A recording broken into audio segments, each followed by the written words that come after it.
The good, the bad, and the ugly. What you should know about tourism in Greece. What is the current state of tourism in Greece?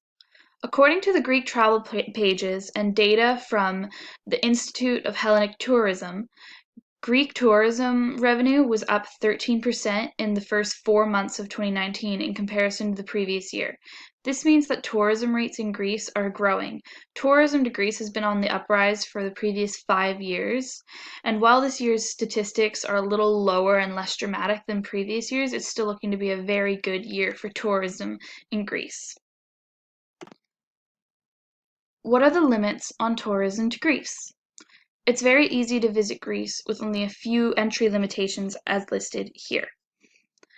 Tourists to Greece require a valid passport that has been valid for at least 3 months, though 6 months of validity is recommended. Tourists to Greece do not need any sort of visa unless they are staying more than 90 days. Tourists to Greece must prove that they have the sufficient funds to exit the country or have an airline ticket to exit the country. There are no vaccination requirements for entry to Greece. There has been very few limits on tourist sites in Greece. Currently, the most important limitation worth mentioning is cruise arrivals to the Greek island of Santorini. They're being limited due to the overwhelming amount of tourism taking a toll on the ecosystem there and the native residents on the island. How is tourism affecting Greece? Tourism has been very beneficial to Greece. Tourism revenue is one of the biggest contributors to Greek economy, though this could be viewed as non-beneficial. Some would say that the country has become too reliant on revenue from tourists. Tourism gave jobs to over 400,000 people in Greece, but it's been argued that this will become a problem should tourist rates go down.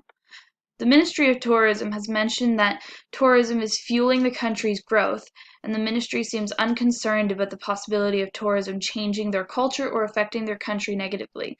The ministry insists that tourism benefits their economy in all sectors. The main idea the Ministry of Tourism is pushing is that tourism will only help the country and only promote its growth. There's a lot of speculation and concerns that tourism is causing overpopulation, especially in popular destinations such as Santorini. Some destinations are getting overcrowded and polluted, but already the government is placing regulations to try and limit the velocity of tourists to certain parts of their country. All the sources for the information in this video will be listed on the official reference page on the website.